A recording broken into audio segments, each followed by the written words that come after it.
felt sometimes without knowing it. I felt like maybe like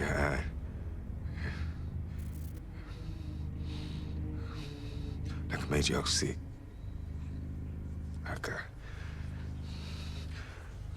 Like I poisoned you. I don't know.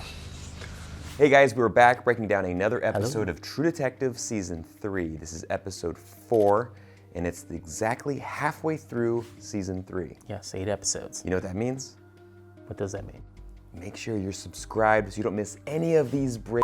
In all seriousness though, we only have 4 more breakdowns left, and you're not gonna wanna miss any of them because this season is pretty damn good. I'm loving it. I'm really, really digging it right now. Again, spoiler alert, so watch the episode first, then come on back here. Now, episode 4 is titled The Hour and the Day.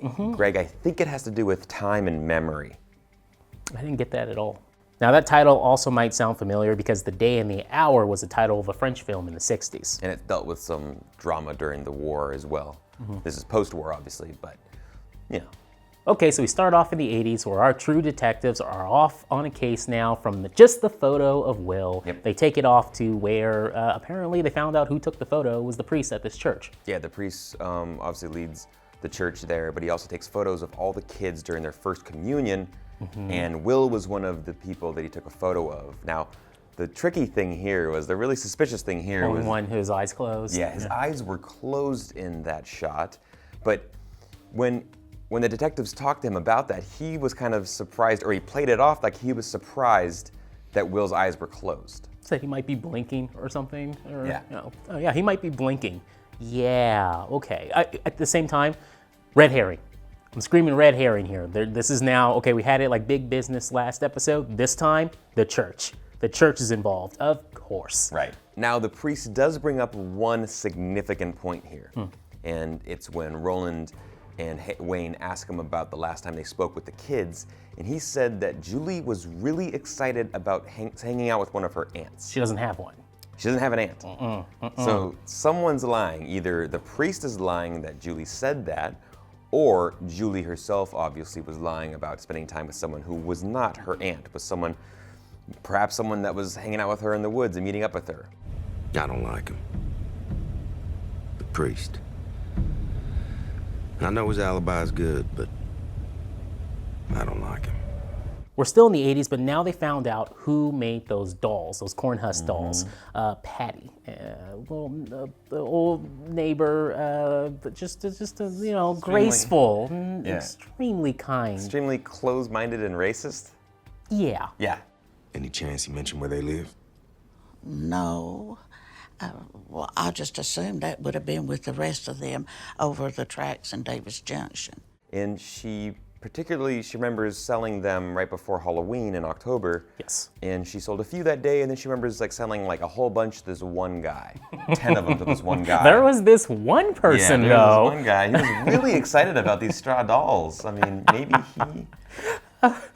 Who knows? Well, remember, the person that did come in contact with Julie, right, gave her a doll on Halloween night, and then the same person that's scattering them around the body of Will, along the path to find Will, and then again with the toys that were out in the woods. So, man, if it is one person or a group of people or a pair of people, they have a vast supply of these dolls. I think. Maybe Julie had them all and put them. I don't know. I'm confused by that part. As in, like, did this person give it to just random kids, and just Julie had a truckload of them? Doubtful. I feel like, again, this is something where someone's planting something to Throw set someone off the set. Yeah. Nothing about his face besides the eye? Handsome, ugly? Well, like I say, he was black.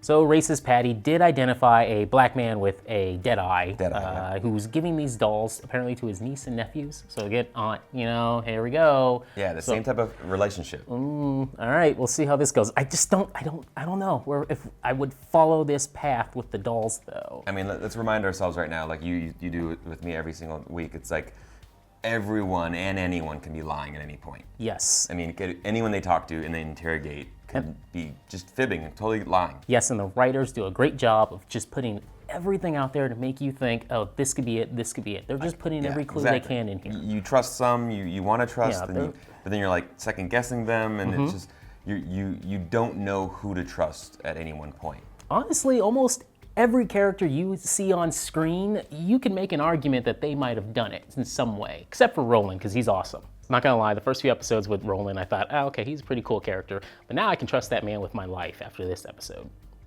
Holy Spirit working out for you? God is love, brother.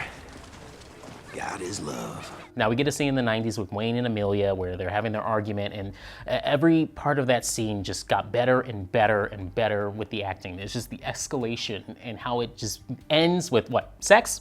Yeah. Okay.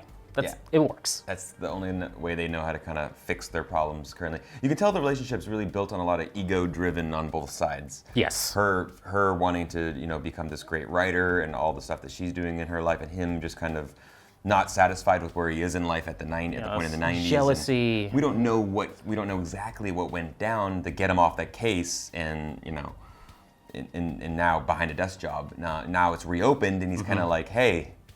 Give me a shout out. I'm back on it. I'm back on it, and he's like, "Oh, great! I'm happy for you." It was. Remember, this is apparently it's the same day. It's like the very next day since they got in an argument before, and he threw the book on the floor. So it makes sense. And now he's like, "Hey, I got it. I went back out there and got my job." And she's like, "Come on." And it was a really good dichotomy from how we see how they were on their first date and how quickly they got to know each other, and how fast they kind of sped up that. Remember, even at the bar when they were talking to each other, they literally kind of shared some things that they probably never shared with a lot of people, just to kind of speed up that getting to know you phase of their relationship. And then now we see kind of the fractures and fissures underneath this relationship years later. Stop talking shit about me. Or what? I'm gonna start crying. That's a first. So they meet Sam Whitehead under not the best situation, to say the least. It gets rough very quickly. Yeah. Now, so physically he matches the description, right? Like yes, you he see him does. and you're like, this guy matches the description, but Sam seems nothing close to what the person would be like. No, and this is just, again... Poor guy is working multiple jobs, it was trying to provide for himself. Some black guy with a scar, I think, or a dead eye. This is where they're leading you down. That Clearly, it could be someone earlier in that chain is lying. Yes. Because there's no way that this guy is the killer. Well, he does say that there's a lot of people, even in the trailer park, that have messed up limbs and could have another eye like that too. And he was speaking on a much larger issue about police brutality and obviously the segregation and the racial tension that was going on in the city and the state and the country at the time. So he was speaking a much larger thing, and quickly he gets support from his neighbors of, hey, look at these cops, they're trying to frame me for something I didn't do. And then you start to think, oh, is this like season 1? Are we starting to go down that path of like the long take? Are they going to have a shootout here? But then these detectives are smart. They know better. You can trust them. Do not want to escalate this situation. No, they do not. And they de-escalate it quickly, even to the point where Roland's a little pissed off what happens to his car. This white man want to shoot somebody. Don't take it personally. Oh, that's fucking perfect. There was also some more subtle tension between Wayne and some of the inhabitants of the trailer park as well. Looking at him like, how can you become this police officer and on their side and taking in an innocent black man, for with no evidence to prove it. Yeah. And clearly that he was also the reason why they got out of there safely. Yes, he was. And I do like the last exchange they had where they're like, so we're going to just say some random people did this to the car, right? Because they know the police will come back and burn that town to the ground if they actually said anything. So I do appreciate that scene. Can we say this was anonymous vandals? We're not going with irate Negroes?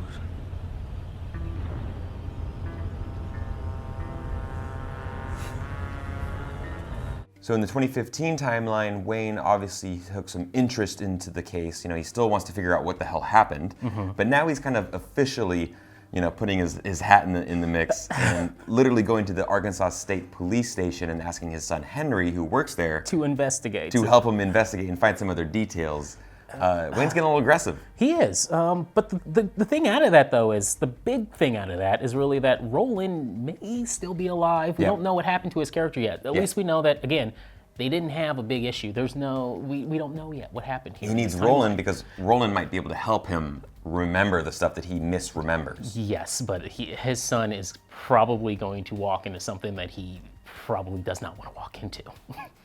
Now, in the 1990 timeline, when they officially open up the Purcell case, when they reopen it up, Roland West is now a lieutenant, and the prosecutor's office, the county prosecutor is now the Attorney General of Arkansas. Yes, and he is. I noticed a fun little detail on the wall of Lieutenant Roland Williams' office is a photo with Bill Clinton. Yes, because he was Which would be Arkansas governor, and then would be running for office for the presidency the year after that. 91.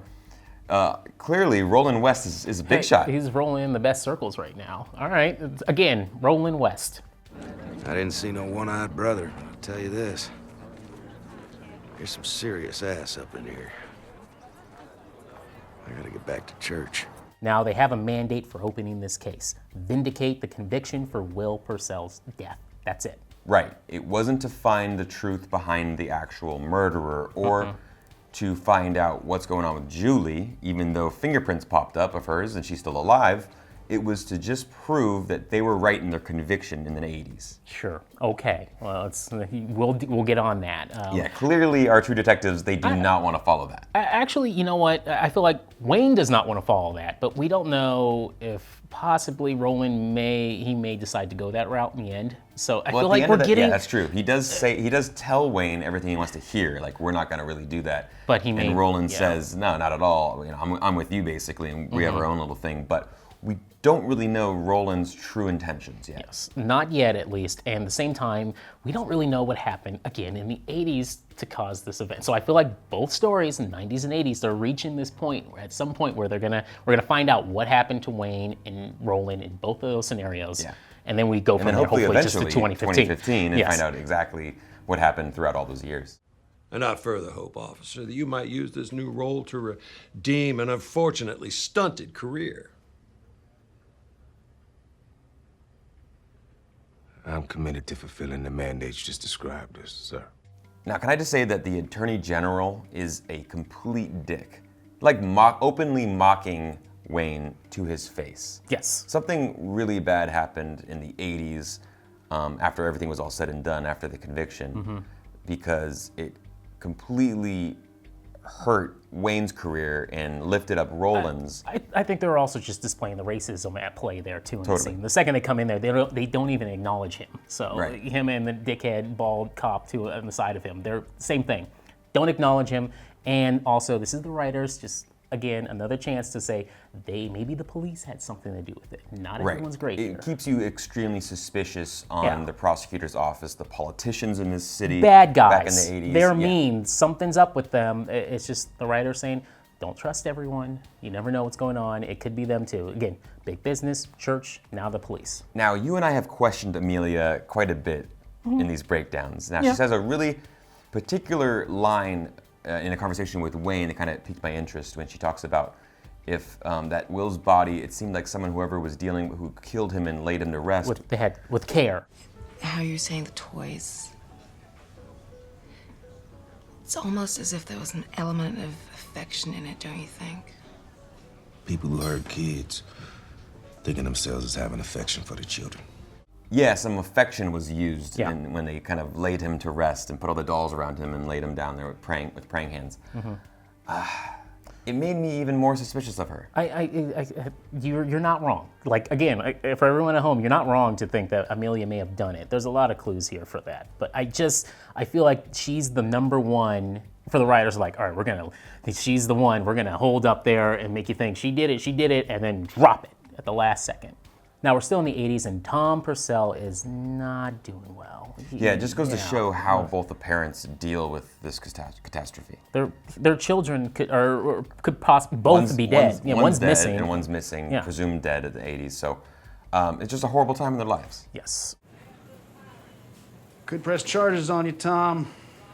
About to sympathize with your family's going through. Now, what I do like about those scenes with the parents is we're seeing something where Wayne is eliminated from the equation here. And we're just seeing the relationships build between Tom and Roland, which I'm loving this relationship, by the way.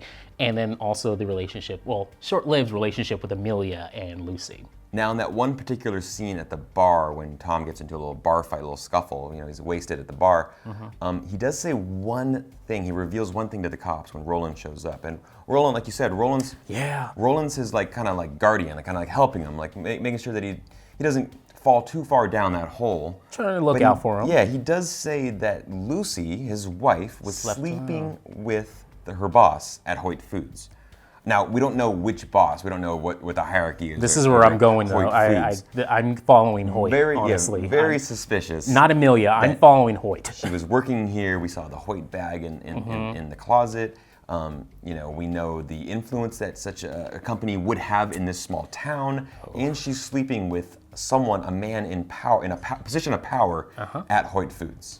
Now, to further that theory, during that exchange with Amelia, the last part of that scene involves, again, Lucy. She's freaking out. She looks like she's just about to admit something. She's like, I'm sorry. I'm telling you, something's going on here with the boss at Hoyt. I think we should be following this direction from now on. That's just me. I have done such a terrible thing. Oh, good God. Now, speaking of creeps, let's go back to Dan O'Brien for a second because we got a huge clue on him. He died in Mississippi, or he was maybe murdered in Mississippi from the looks of it. They just found his remains. Right, they just found his remains. And remember, before this, he kind of fell off the face of the earth. Like, they couldn't find him. They couldn't track him down. He went back home, and then there was nothing from him. And then years later, they find his remains. So it feels like he was murdered, maybe? He might know some information that someone wanted to make sure he kept quiet. Now, we know all this information because Eliza told Wayne this in 2015. That was during their little hotel rendezvous. Now, there are 2 wine glasses. Again, this is just set design. The writers, they're putting it in there, give you another something. Something's wrong here. Even Wayne caught onto that, too. Like, who are you spending time with? I'm thinking maybe Henry. I think Henry's could be sleeping around here. If you want to go any route, because she's not Julie, so I'm not going down that route. Or even it's like she's Julie's daughter or something. No, she could be sleeping around here though. Now, one question that was answered that I've seen floating around in the comment section, people have been wondering: how do they get the fingerprints of all these kids? How do they, have this whole database? Yes. Now, apparently there was a program at school years before where they kind of printed everyone and had a whole program, a database where they... I don't know if I should say this on camera, but yeah, our class, we had to do that shit too. Their campaign in the 90s, come on. We've had to do those little videos and all that shit in the past. So yes, I believe that. You got hit on the bike. What? Who? That Black Sunday teenager, what's his name? Freddie Burns? Now, speaking of fingerprints, you called this one. Freddie Burns. On the bicycle. The stupid bike of all things. And the thing is about fingerprints, I know it's the 80s, but DNA is what you want here. The fingerprint, it can only take you so far, and sometimes it's not accurate. So it just places him in the location at the time, right? Yes. He had the bike. He was messing with the bike. We know that he was messing around with the bike. Doesn't mean that he killed the poor kid. And we soon learned that after their interrogation, that he was not cut out to be a killer, that he basically breaks down in front of the detectives. So Freddie is not a killer. He was just a teenager that wanted to get drunk, and he wanted to just mess with the little kids, and steal their shit and then tell them to beat it and run away in the woods. I have a feeling, is he the one, Freddie, the one who goes to prison here? It's going down that route. I wouldn't be surprised.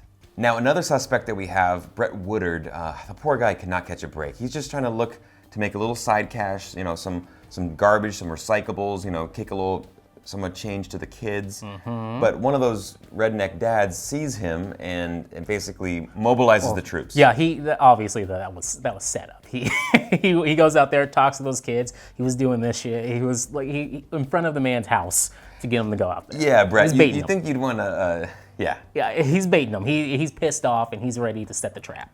Now let's go back to 2015 with Wayne. He has hallucinations. My interpretation of that is those are probably the hallucinations of people he killed. Repressed Vietnam, memories, yeah. Repressed memories from that war. Also, there's one person in there who's not, doesn't look like he fought in the war. He's like in a suit and a tie. Yeah. And everyone's heads are looking down at the ground. Yeah, I went back and thought maybe it's that FBI agent from earlier in the case that was helping them out. Nope. Someone that he murdered and he covered up, maybe? Yep, and I think that person hasn't been seen yet. I feel like we're going down Hoyt. I feel like this is that Hoyt stuff, hunting. He's going hunting. and this is the guy he managed to catch because obviously it looks like these are people he killed. Yeah, and the significant thing about this whole hallucination is at the same time he's trying to remember details about what happened during the 1980s and the 90s. And he's recording it. And he's recording it. And he's looking out the window. There's a car out there following him. It just shows that his mind is deteriorating. He's paranoid. The Alzheimer's is definitely just creeping up on him. See him again. Maybe somebody's watching. Now in the 90s, Wayne finally gets a little bit more evidence about the pharmacy robbery. And specifically, he wanted some surveillance video to see who was in the pharmacy and if Julie was on which side of the pharmacy robbery. And after spending a long time sifting through that footage, he catches a glimpse of a woman that could be Julie. Let's go back to Brett Woodard for a second. You were right. That bag, ammo. Yeah, He's loaded. He's ready to go. The way they shot it in that last episode, they wanted us to just. He's like, oh, it has to be a kid in there. And the way, if you watch how he was acting in that scene. Yeah, they direct him. It's like hold it like a body. Hold it like a body because, and then you see clearly it's just a bunch of guns, AK-47s, etc. Yeah. But it was a fun little misdirection, but we could see it a mile away. Yeah, and so now he's got his like Macaulay Culkin Home Alone house set up, ready to go for the hillbillies, and I can't wait for the next episode. All right, time now to shout out a couple theories that we like on True Detective's Reddit. Yes. You ready for this? I am. First one I like here is based on the title sequence of True Detective Season 3. There's a shot of Wayne, and he's shirtless. And it looks like he's in the middle of the woods, and there's fire around the frame, almost as if like his clothing was on fire or some evidence was on fire. And this comes from user MKRASTEV. I really do like the idea of this is literally a scene or a moment when he does take matters into his own hands. Yes. And covers up his own murder of someone. Again, I know it's not going to happen, but like he does his trip to Africa and goes hunting. But I think maybe the guy maybe hunting in the Ozarks. Yeah, I think the guy we saw at the end of this episode with everyone from Vietnam. I have a feeling that's who he's trying to clean up. Yeah, or maybe he finds out after listening to one of his recordings and he uncovers the truth that he kind of told himself, memento style. I hope that does pay off. I hope those recordings or something does pay off and we get back to that and we find out, oh, there's a major clue when he looks at some old tape, possibly. Now, another theory that we like is this one from Rail Mobot. Nice name. And this theory is that the farmhouse near the woods is actually owned by Hoyt. I like that. Is that this is more of the smoking gun if we get this at that point. I feel like, because now it's leading, oh, you brought the kids here, you're giving them treats. It's off the map. No one knows about this spot, and it's, that would be major if we creepy guy is staying there, and maybe they're using this area for kids of the community to kind of hang out, a hangout spot. Remember, they lost, I think it was a grandchild, the Hoyts lost a grandchild at years before. Maybe that's motive, in a sick and twisted way to try to, steal a kid. Bring in those that are in, less fortunate situations. They're in an abusive, their parents are in an abusive relationship. Will and Julie, maybe they wanted an escape. Yeah, and they probably told them about their family problems. At the same time, though, remember, Lucy's, again, seen someone at Hoyt, and it could be someone else just because, gossip, things spread, and someone else could have taken advantage of that, too. Now, this theory also brings up the Westing game, which was a mystery novel. And in that novel, the owner of the company actually pretends to be somewhere else, off on a remote island, but he's not at all. Oh, so he's actually there. Maybe Hoyt never really went to Africa, that he's actually hiding mysteriously out. been hiding in, who knows, he off trying to be as off the map. You know, you have a lot of money, you have a lot of power. I would love to go back to the community center and then just cuts through and you see one dude, it's Hoyt, but he's got a big fake mustache on or something stupid. It's not gonna happen that way, but I buy that. I'm liking this theory. I mean, think about it. Right before Halloween, some guy in the middle of Arkansas just goes to Africa on a safari for months at a time. Going to Africa. Goodbye, everyone. I'm going back to my planet now. I have to go now. My planet needs me. Wow, Poochie came from another planet? I guess. And maybe that Ozark Children's Outreach Program is kind of using this area, this region, the woods, as well as this home that's off the map that no one else knows about as a kind of like hangout spot for these kids. It's a very, very sick and twisted idea, but At the same time, I still go with the idea that maybe Will's death in this might have been an accident. Okay, everyone, that's it for us over here. Let us know your favorite theories in the comment section down below. not Amelia did it. Do not put that down there. Guys, make sure you're subscribed because They're gonna we do have it now. more breakdowns. We have 4 more coming up after this. We're at the halfway point, like we said. So hit that subscribe button and come back, because if you don't, Greg's gonna make me watch season 2. Take it away, Frank. Something's trying to tell me that it's all paper mache. Something's telling me to wake up.